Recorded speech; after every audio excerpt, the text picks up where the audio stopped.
da Canção Nova em um só lugar. Canção Nova Play. Desde a primeira vez que eu ouvi essa música, eu já disse, essa música é uma música profética. Ela está anunciando uma realidade para nós, para os nossos tempos. É o tipo da música que nós podemos e que nós devemos assumi-la do jeito que ela é. Ouço uma voz sobre a montanha, ouço cada dia melhor. Cada dia melhor. Eu posso dizer para você, da minha parte, a cada dia eu ouço melhor esta voz.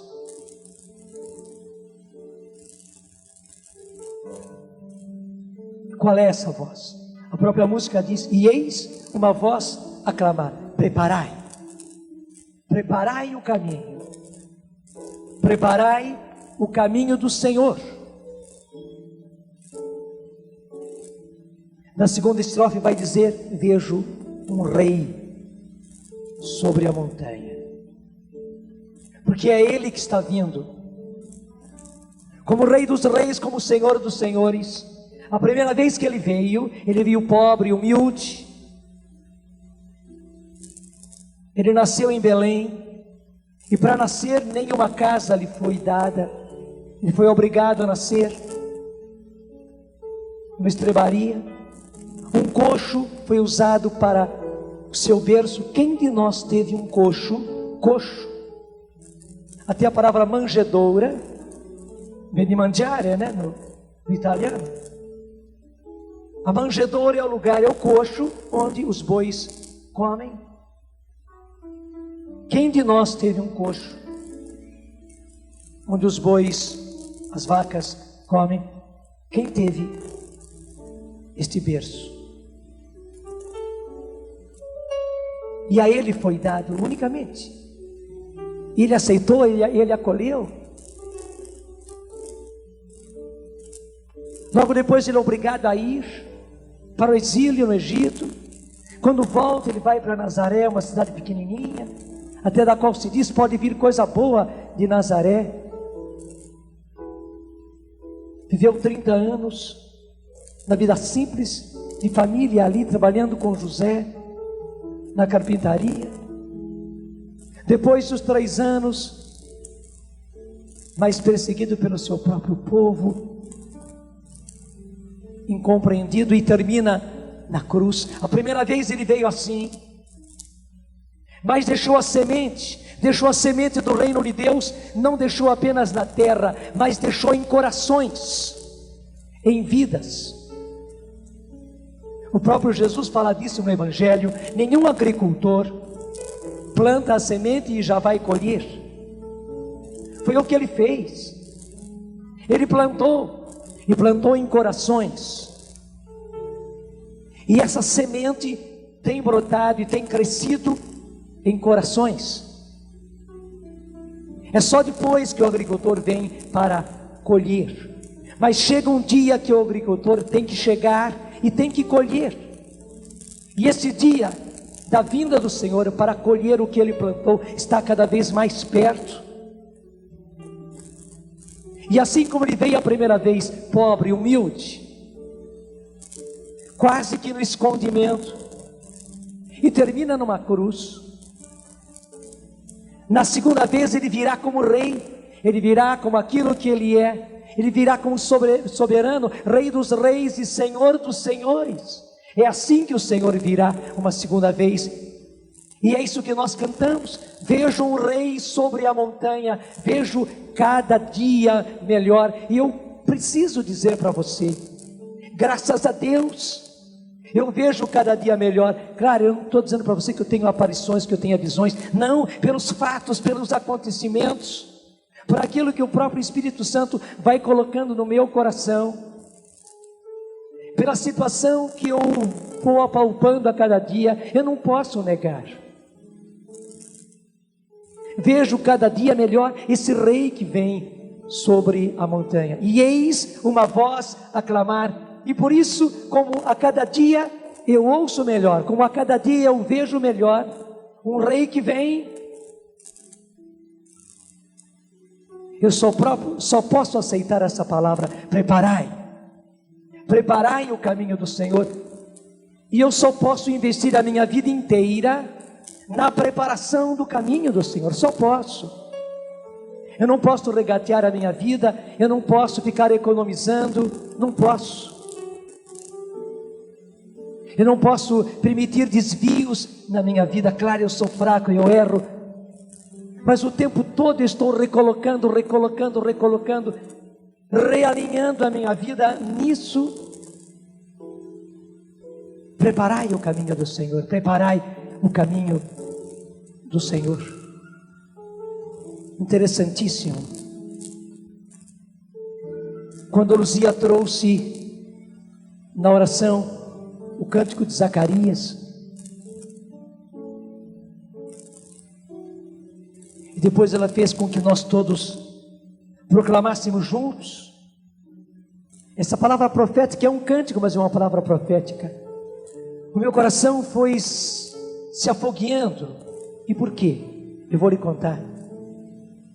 Eu digo sempre que depois de 15 anos de seminário, eu fiz 15 anos de seminário. Eu fui menino para o seminário com 12 anos, completei 13 anos já dentro do seminário, em 1949. Muitíssimos de vocês não tinham nascido ainda.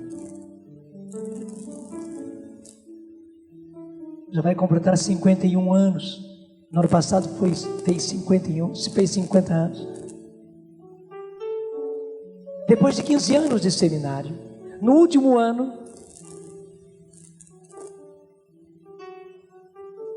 eu estava no 4º ano de teologia, já era diácono. Acontece uma doença estranha. A minha vista ficava embaralhada. Eu tinha muita dor de cabeça, e por causa da vista embaralhada eu não conseguia ler. As letras se embaralhavam. Eu tentava, me esforçando, ficava com mais dor de cabeça.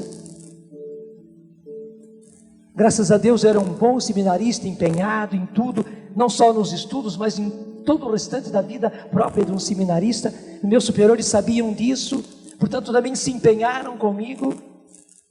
Tiveram muita atenção, me fizeram passar por toda espécie de médicos, desde oftalmologista, oculista, porque o problema começava pela vista, numa série de outros médicos, até mesmo fui parar nas mãos de um psiquiatra, porque era incompreensível e a coisa não melhorava. Tive que deixar o seminário, porque eu não conseguia estudar, não conseguia ler. Interessante, vim para cá, para o Vale do Paraíba. Fiquei no nosso seminário em Lavrinhas, onde eu comecei tudo. Depois fui para a cidade de Piquete, que naquele tempo tinha o melhor hospital da região, que era um hospital militar. Foi lá que me cuidaram. Você imagine toda a dor, toda a interrogação que eu fazia, o questionamento ao Senhor: mas meu Deus, eu menino pobre, sem condições, depois de 15 anos, agora que estou nas vésperas da minha ordenação, acontece tudo isso, eu não tenho mais nenhuma certeza se eu vou ou não vou ser ordenado, se eu posso ou não posso me tornar padre. Foi tudo muito difícil, muito doloroso. Interessante, caiu nas minhas mãos um livro que um padre fez, contando a preparação dele para a ordenação. Eu devorei aquele livro, e a um certo ponto daquele livro, ele falava desta profecia de Zacarias: e tu, menino, serás chamado o profeta do Altíssimo. Tu serás menino, não passas de um menino, mas tu, menino, serás chamado profeta do Altíssimo, porque irás à frente do Senhor para preparar os seus caminhos, para dar ao seu povo o conhecimento da salvação pela remissão dos seus pecados. Gente, aquela palavra incendiava o meu coração, e eu ia em frente no livro, mas voltava também sempre a esta passagem, esse ponto do livro. Eu não tinha tido nem ainda o meu primeiro encontro pessoal com Jesus. Foi nessa ocasião da minha doença, foi nesse ano que eu tive a graça do meu encontro pessoal com Jesus. Então, não tinha também o batismo no Espírito Santo, eu não tinha assim tanta familiaridade com a Bíblia como depois do batismo no Espírito. Mas eu ia para essa passagem, para o cântico de Zacarias, e ficava ali lendo e relendo, sem entender tudo, mas ao mesmo tempo aquilo me mostrava, e era grande demais para mim. Era grande demais para mim, eu ficava até com medo, mas meu Deus do céu, eu tomar essa palavra para mim, que tu, menino, serás chamado profeta do Altíssimo, pois irás à frente do Senhor para preparar os seus caminhos, anunciando ao seu povo a salvação pela remissão dos seus pecados. Era grande demais para mim. Eu era apenas ainda um seminarista que nem tinha sido ordenado e nem tinha certeza de vir a ser ordenado. Mas ao mesmo tempo, aquela palavra me tomava inteirinho. Hoje, depois de tanto tempo, eu entendo. Lá naquele começo, o Senhor já estava anunciando a minha missão. E tudo que veio acontecendo foi comprovando. Tanto assim que naquele ano eu tive o meu primeiro encontro pessoal com Jesus. Quando eu comecei como João Batista, realizar a missão de anunciar o Senhor, de levar muitos e muitos jovens ao encontro pessoal com Jesus, do jeito de João. O que João Batista fez? Ele tinha os seus discípulos, mas quando Jesus passou, ele disse: é Ele o Cordeiro de Deus. Eu apenas estou aqui para preparar o caminho dele. É Ele que vocês devem seguir. Este é o Cordeiro de Deus. Esse é aquele que tira o pecado do mundo. O que aconteceu? Logo, dois dos discípulos de João, André e João, que vai ser depois João Evangelista, deixam João e vão atrás de Jesus. Até aquela passagem bonita, os dois estão seguindo Jesus de perto, e Jesus percebe que alguém o está seguindo. Se volta e pergunta: o que vocês querem? A quem vocês buscam? Eles ficaram sem jeito e disseram: mestre, onde moras? E a resposta de Jesus foi essa: vinde e vede. Vinde e vede. E eles foram e ficaram com Jesus e se encantaram. Aconteceu o encontro deles com Jesus, tanto assim que logo depois André, que era irmão de Simão Pedro, que depois vai se tornar Pedro, vai correndo para avisar para ele, para dizer: encontramos o Messias, aquele de quem fala a Escritura. E daí o encontro de Simão com Jesus, e logo na chegada Jesus já o chama: tu serás chamado Cefas, Pedro. Você sabe também de Filipe, que vai anunciar a Bartolomeu. Daí um começa a anunciar para o outro. Gente, aconteceu a mesma coisa na minha vida, graças a Deus. Através daqueles encontros de jovens, cada vez mais os jovens iam encontrando Jesus, e o mais lindo eram grandes conversões. Naqueles anos de 68, 69, além de muitos jovens que estavam com a sua vida sexual totalmente descontrolada, além de jovens que naquela época já viviam nas drogas, não era tão forte, tão comum, tão aberto como hoje, mas eram os começos das drogas. Os anos 60 foram os anos da revolução da juventude. Mas o que mais me impressionava, nós estávamos no início da revolução, portanto naquele tempo de governo militar, muitos jovens que militavam no Partido Comunista, acabaram vindo para os nossos encontros. E eu via rapazes e moças preparados, cabeça preparadinha, feitinha, dentro do marxismo, que já estavam à frente de piquetes, à frente de comícios, que militavam dentro das faculdades, das escolas, nas fábricas, e vinham para os encontros de jovens e mudar a cabeça de alguém que foi preparado anos a fio dentro do marxismo. Mudar a cabeça deles não é fácil, humanamente seria impossível, precisaria de muitos anos. E eles eram transformados, e eu era o primeiro a ficar espantado. Logo depois o Senhor me deu também a graça do batismo no Espírito. Eu precisava, eu não podia continuar daquele jeito, do jeito de João.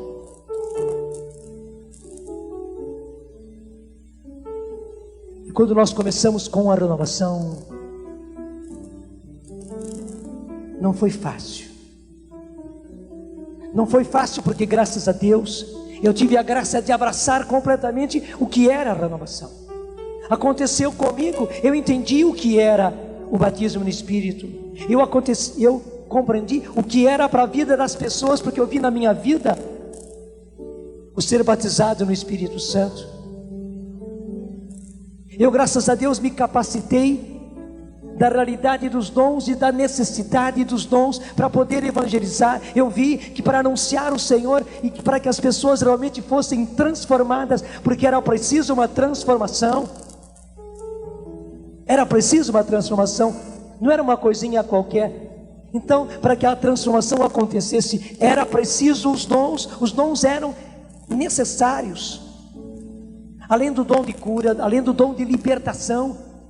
Então, o dom de palavra de ciência, o dom de sabedoria, o dom de discernimento, o dom de palavra de profecia, mas especialmente o dom de línguas, que era a chave de tudo.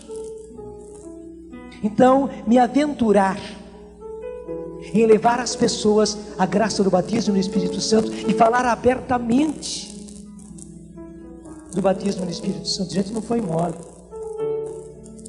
Havia oposição de todos os lados, de leigos. Quantos leigos que eram meus amigos, muito amigos. Mas foi um esparramo. Quando eu comecei a trazer isso, os mais próximos se assustaram e a palavra é essa, foi aquele esparramo, espalhou. Todo mundo, o padre ficou louco. O padre pirou protestante, mil coisas, não compreenderam. E a reação, eu entendo, eu não tenho nada contra eles. Mas a reação foi essa, de uma retração. Como um ímã que antes atraía, e de repente o ímã expele para longe. Eu via que as pessoas eram afastadas.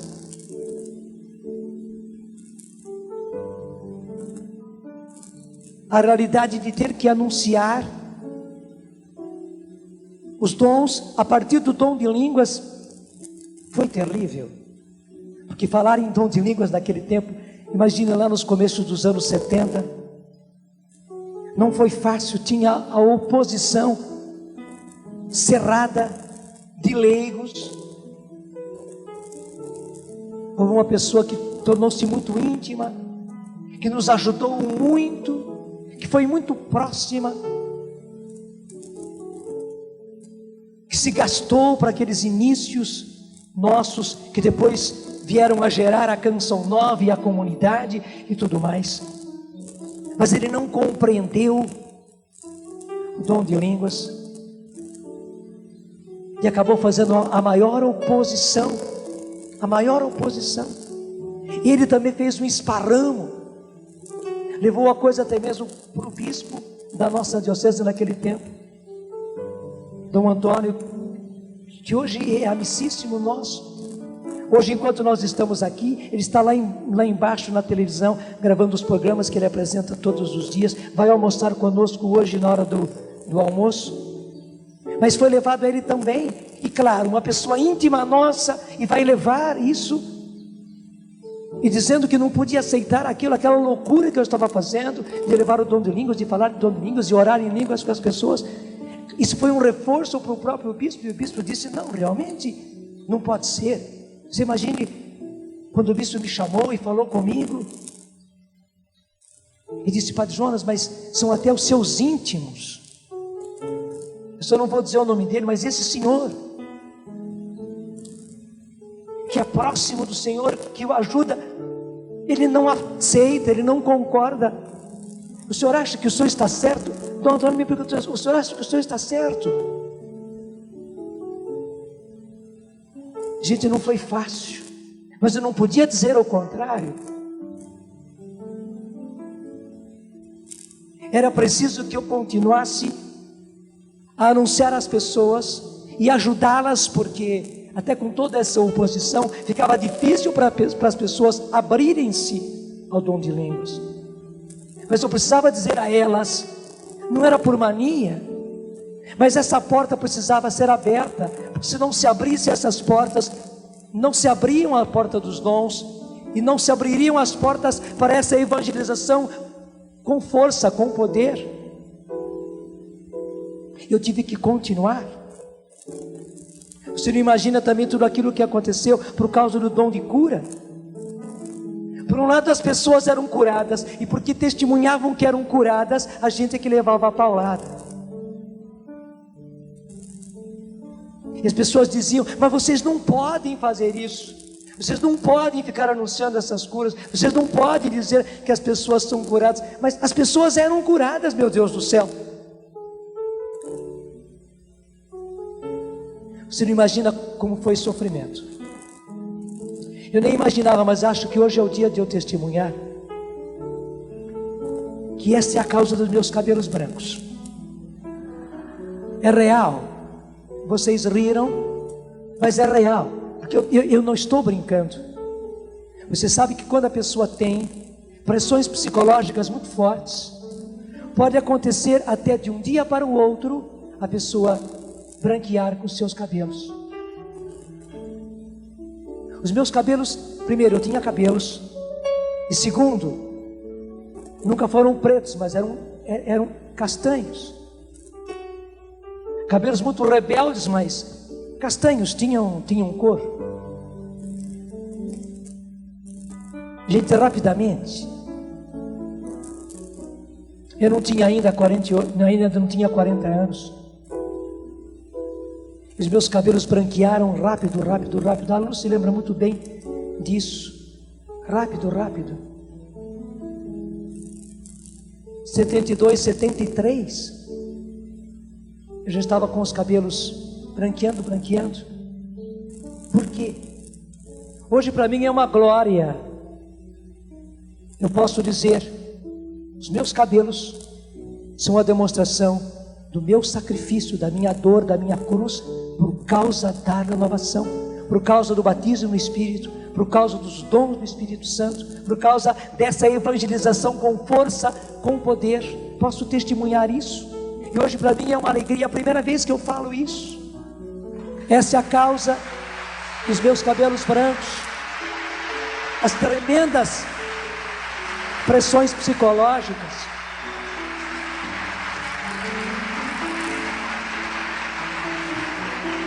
Porque eram pressões por parte de leigos, como eu contei para você. Eram pressões dos meus colegas padres. Nesse tempo eu estava dentro da congregação salesiana. Eles também não entenderam. Eu era um patinho feio, tornei-me um patinho feio no meio do ninho, dentro do ninho, diferente dos outros. Era incompreendido pelos meus superiores e pelos meus colegas. Na diocese onde eu trabalhava, e trabalhava muito com os jovens, eles viam o resultado do trabalho, mas não entendiam e se opunham àquilo tudo de renovação, e de batismo no Espírito, e de dons, e ao mesmo tempo a coisa crescendo e a coisa pegando fogo. Vocês não imaginam as pressões, e as pressões de outros de fora. Não foi mole. Além dos cabelos, eu carreguei no meu corpo Eu posso dizer a vocês que hoje eu tenho muito mais saúde do que naqueles anos 70 e nos começos dos anos 80. Depois que foram se aliviando essas pressões todas, graças a Deus, a minha saúde se renovou. Porque, na verdade, eu vivia sob pressão psicológica.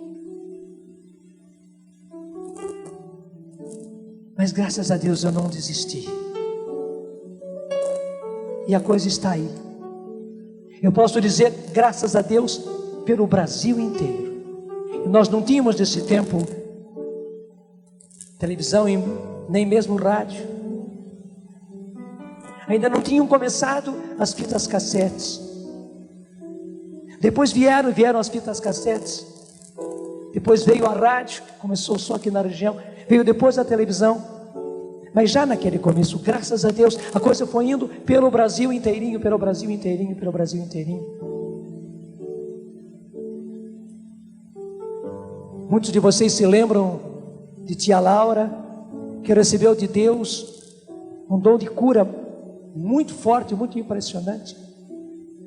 Mas eu não posso deixar de dizer para vocês que a tia Laura recebeu o batismo no Espírito Santo num dos nossos encontros de final de semana.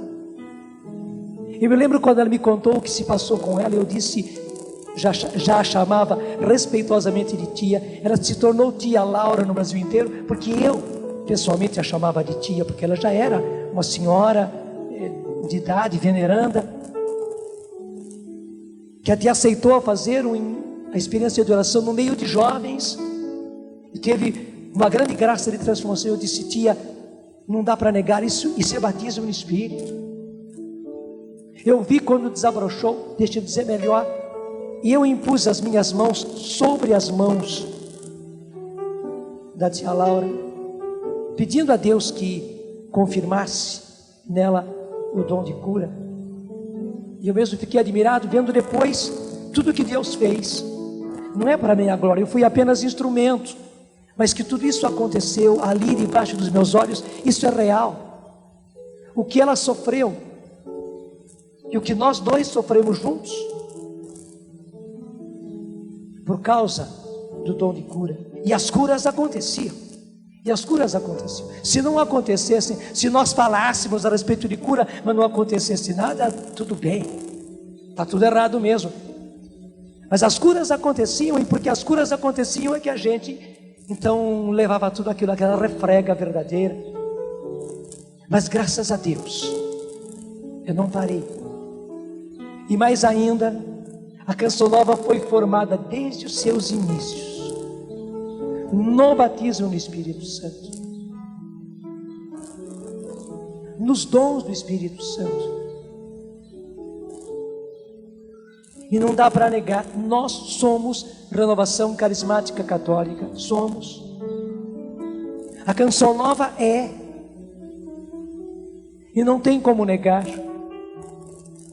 Claro, é Renovação Carismática Católica para a igreja, para o mundo, para a humanidade, igualzinho João Batista. Não é para si, mas que somos. E você sabe também que nós nunca negamos, não negamos isso pessoalmente, não negamos isso nos nossos encontros, não negamos isso nos grandes encontros de massa, que logo tornou-se impressionante. Gente, quem era eu, Padre Jonas? Porque naquele tempo eu não tinha um ministério de música, eu não tinha as pessoas para animar. Nelsinho Correia foi o primeiro deles. Ele veio quase menino, aprendeu tudo desde o beabá. Nos inícios eu mesmo pegava o violãozinho e eu tocava, e eu animava, e eu cantava, e eu orava. Não tinha então Dunga, Laércio, Ricardo para animar, gente para tocar, depois Luzia para vir e para rezar, depois o padre entrava para pregar. Não, eu fazia tudo. Desde preparar a caixinha de som, e pegar o violão, e pôr o pezinho assim. Eu lembro que tinha que ter uma cadeira, um banquinho, botava o pezinho assim em cima e tocava aqui no joelho, e tocando e cantando e animando e orando e pregando, e houvesse fôlego para fazer tudo isso. Um intervalo rodeado de pessoas que vinham pedir isso e pedir aquilo, e oração e orientação. Acabava o intervalo, voltava de novo. Era assim também nos grandes encontros. E foi assim que eles foram sendo formados. Nelsinho foi formado assim, a Luzia foi formada assim. Depois veio o Eugênio. O Eugênio nem era da comunidade. Eugênio, um menino muito pobre, de família muito pobre. O Eugênio não tinha toda essa voz, ainda não. Claro, tinha o potencial, mas não tinha toda essa voz. O Eugênio começou comigo, pouco a pouco, aprendendo tudo. O Eugênio não tocava e não toca ainda violão. Então era assim. Ele tinha voz, ele começou a cantar junto, ele começou a orar junto. Depois eu fui deixando cada vez mais para ele cantar, para ele animar, para ele orar. Todos eles foram sendo formados. Quando o Dunga chegou, foi a mesma coisa. E não dá para negar, tudo que nós fizemos foi renovação, foi derramamento de Espírito, foi batismo de Espírito, foi uso dos dons, foi abrir a assembleia para o dom de línguas, e a partir do dom de línguas para os dons todos, e as curas acontecendo, e as palavras de ciência, e as palavras de profecia, e aí, gente, todas as conversões, porque eu tenho a certeza, sem os dons nós não faríamos o que Deus fez através de nós. Não dá para malhar ferro frio.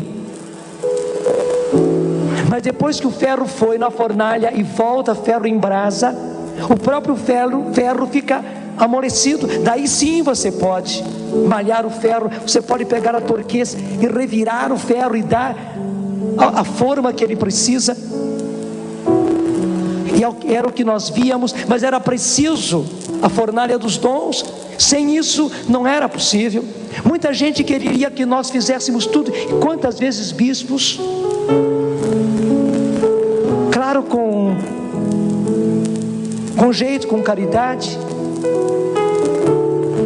queriam e falavam: por que eu não fazia, por que nós não fazíamos tudo isso? Mas sem esse negócio de dons, sem esse negócio de batismo no Espírito, era difícil explicar para eles que não era possível fazer aquilo tudo, não era possível acontecer esse resultado, essa consequência não existiria sem o batismo no Espírito, sem o dom de línguas, sem os dons. E eles não compreendiam, eles achavam que até mesmo isso era desobediência, era rebeldia, era cabeça dura, era ser turrão. E não era. Eu sempre tive muito respeito e muita obediência a todos os bispos da minha diocese, os que estiveram na minha diocese, aos outros para onde eu ia, os bispos que se aproximaram, tive sempre muito respeito e muita obediência, mas ao mesmo tempo eu obedecia a eles, mas eu via que aquilo que São Pedro disse era preciso acontecer, é preciso obedecer mais a Deus do que aos homens.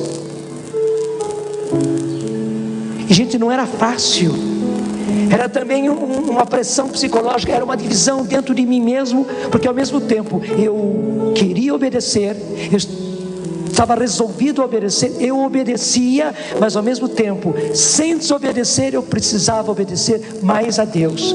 Não foi fácil, era como se me pegasse dos dois lados, até se abrisse a minha perna e puxasse para um lado e para o outro, eu tinha que ficar com o abismo debaixo de mim, com as pernas bem esticadas, quase que me rasgando pelo meio. A sensação que eu tinha, que eu era como que rasgado pelo meio, mas eu nem deixava de obedecer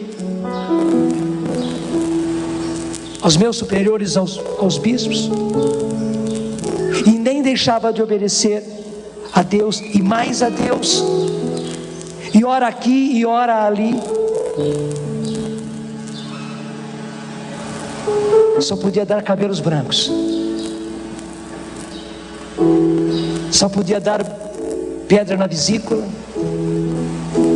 só podia infeccionar a vesícula, e uma série de coisas. Graças a Deus, eu digo para vocês, graças a Deus. E você sabe muito bem, depois que nós começamos rádio, e mais ainda depois que nós começamos televisão, nós nunca negamos nada.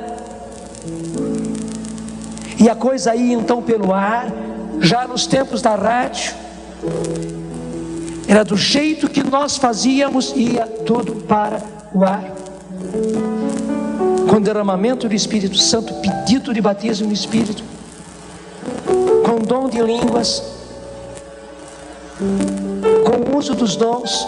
Você sabe que nós nunca negamos, nunca nos omitimos, nunca voltamos para trás. Recebemos muita crítica, muito questionamento, muita contestação, mas graças a Deus, e eu não podia, e nós não podíamos voltar atrás. Por quê? E eis uma voz a clamar: preparai o caminho, preparai o caminho do Senhor. Porque eu ouço uma voz sobre a montanha, ouço cada dia melhor, vejo um rei sobre a montanha, vejo cada dia melhor. Eu não podia negar, gente. Depois eu fui entendendo cada vez mais que tudo isso, derramamento do Espírito, dom de línguas, essa evangelização forte, tendo as duas coisas, a pregação da palavra, mas também a resposta em sinais, em curas, em milagres, em prodígios, em conversões, do jeitinho que fala o Evangelho de São Marcos, no finalzinho, quando Jesus disse que fossem por todo mundo e pregassem o Evangelho, Ele mesmo disse: esses sinais acompanharão a pregação da palavra. E nós, graças a Deus, sempre tivemos, e foi a nossa característica, a evangelização completa, do jeitinho que está no Evangelho de São Marcos, a pregação acompanhada de prodígios, de sinais, de curas, de milagres, de conversões, de transformações, graças a Deus. Naquilo que diz também o Evangelho de São Marcos no final, o Senhor acompanhava a pregação deles, confirmando a pregação com os sinais, com os milagres, com as curas, com as conversões. Graças a Deus, apanhamos muito, eu apanhei muito por causa disso, mas eu não podia deixar de fazer assim, não tinha outro jeito. Era do jeitinho que disse Jeremias: seduziste-me, Senhor, e me deixei seduzir. Numa luta desigual, Ele mesmo diz: todas as vezes que eu abri a boca para anunciar a tua palavra, era um vexame, era oposição, era ataque, era perseguição, mas eu também não podia voltar atrás. O Senhor já me havia seduzido.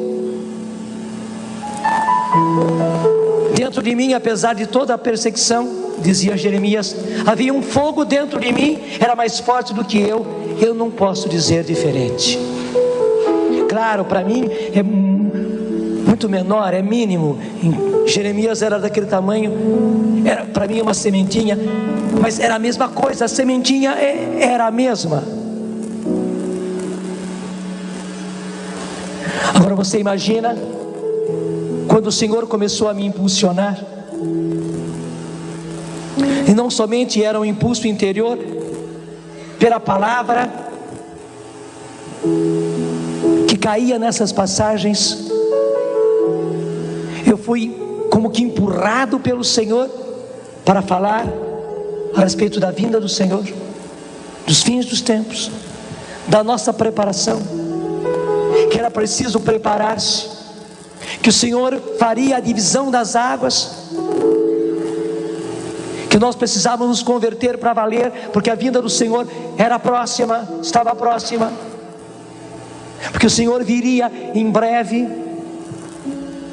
porque os fins dos tempos estavam aí, e os sinais já estavam cada vez mais evidentes. Você imagina então, se todo o restante anteriormente já foi duro, falar dos fim dos tempos foi terrível. Falar da vinda do Senhor foi terrível.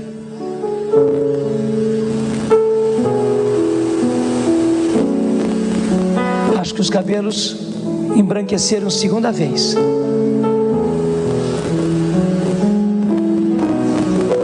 Mas era preciso falar. Venha, Luzia, faz favor. Eu estou recordando ao Padre Jonas que até proibido de pregar em dioceses o senhor foi. Proibidos de ir em lugares falar, anunciar essa mensagem tão latente dentro dele como João Batista. Preparai os caminhos do Senhor. Padre Jonas foi.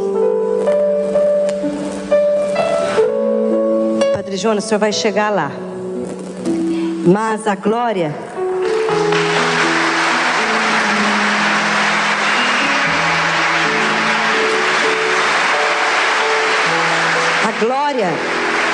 ela ainda dizia comigo, e a perseguição não parou. Dentro da própria renovação carismática católica, há muitas pessoas que não aceitavam e não aceitam a pregação do preparar os caminhos do Senhor. Dessa voz que clama no deserto. E que nós que vivemos juntos, que convivemos juntos, vemos o testemunho acima de tudo. Porque pregar é uma coisa, agora viver, sofrer e morrer por aquilo que se prega é martírio.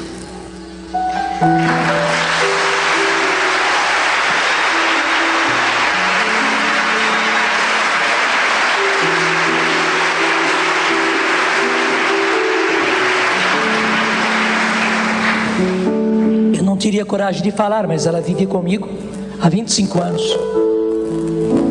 É uma vida. E acompanhou tudo isso.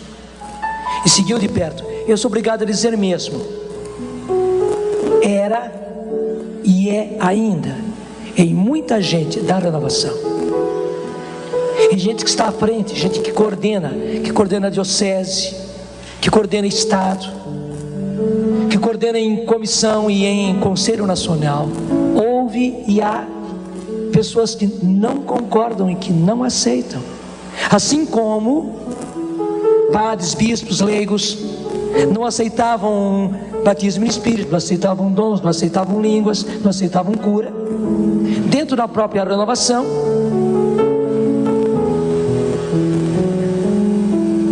há e pessoas até de importância que não aceitam esse anúncio de que o Senhor está chegando e de que os fins dos tempos estão próximos. Mas eu também não posso negar que da mesma forma, assim como quereriam na igreja que eu pregasse e que eu fizesse tudo, porque eles viam os resultados, que fizesse tudo, mas sem falar em batismo no Espírito, sem falar em dons, sem levar as pessoas ao batismo no Espírito, sem levar as pessoas ao dom de línguas, queriam isso. Também na renovação, pessoas de importância na renovação quereriam que eu falasse isso, que eu falasse, que eu fizesse, mas sem falar nos fins dos tempos, sem falar na vinda do Senhor, sem falar em preparar o caminho do Senhor.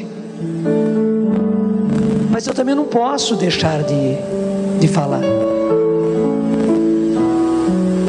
porque até mesmo deixa dizer, e você vai poder constatar pelos efeitos, quando nós recebemos a mensagem toda do Senhor. Porque veja, o que eu faço é apenas ser coerente, é apenas obedecer aquilo que o Senhor nos deu. Porque quando Ele dá o derramamento do Espírito, o batismo do Espírito, os dons do Espírito, Ele dá tudo. Esse anúncio de preparar os caminhos do Senhor, de que o Senhor está próximo, gente, está tudo. Não dá para você receber o que o Senhor lhe dá e depois você ficar separando. recebeu o presente, tudo embrulhadinho, daí você pega, abre o presente, põe em cima da mesa e agora começa, bem me quer, mal me quer, eu pego isso, não pego aquilo, eu fico com isso, não fico com aquilo, esse negócio de falar a respeito da vinda do Senhor, não, isso não, esse dom, aquele dom, não dá. O que eu tenho feito não é uma coisa que seja minha, não, é isso que a renovação recebeu, é isso que a igreja recebeu do Senhor, e já são 33 anos, porque esse derramamento do Espírito começou lá em 1967, e vem vindo cada vez mais. Então eu não podia deixar de dar a vida por isso, de investir a vida, de canalizar a vida, e de sofrer por isso. Pode ser que até mesmo essa palestra seja trágica para mim, porque eu estou declarando tudo. Ela pode ser aquilo que aconteceu com João Batista, perdeu a cabeça. Pode ser que eu perca a cabeça por essa palestra que eu estou fazendo, mas o que eu vou fazer? Eu não posso negar. Não posso negar que tudo isso é verdade. Não posso negar que os meus cabelos brancos são por causa disso. Não posso negar que é isso que o Senhor me impulsiona. Mas não é só a mim, não. Até eu fico muito admirado como é que a renovação carismática católica e do Brasil não prega coerentemente isso, e em peso e em massa. Porque é tão claro, é tão evidente. Gente, é tão evidente como o batismo no Espírito, é tão evidente como o dom de línguas, é tão evidente como o dom de cura.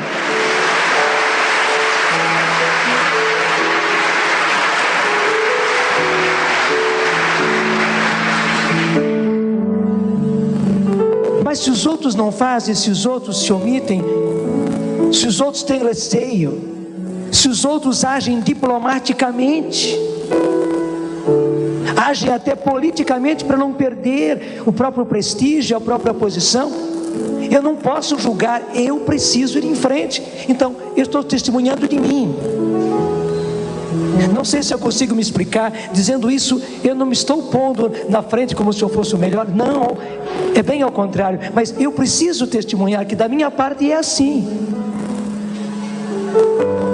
Eu não posso fazer diferentemente, e não vou fazer diferentemente, não tenho como. É como disse São Paulo, ai de mim se não evangelizar. E eu digo, ai de mim se não evangelizar com tudo isso, que começa lá com o encontro pessoal com Jesus, e que vai ao batismo no Espírito Santo, e que se abre para os dons a partir de dom de línguas, que usa os dons, que conhece e sabe da vinda do Senhor, e prepara a vinda do Senhor para si e para os outros, e aguarda e apressa até mesmo a vinda do Senhor, e dá a vida para isso, e anuncia isso, porque é uma coisa só. Eu não posso deixar de falar. Ai de mim se eu não evangelizar assim, e ai de nós, Canção Nova, se não evangelizarmos assim, e se não fizermos assim. Gente, você vê muito bem que também pela televisão nós fazemos tudo isso, sem omitir nada. Deixa eu dizer, quem é que tem a coragem, quem é que tem peito de fazer isso no Brasil? Graças a Deus nós temos tido, mas não fazemos nada mais do que a nossa obrigação.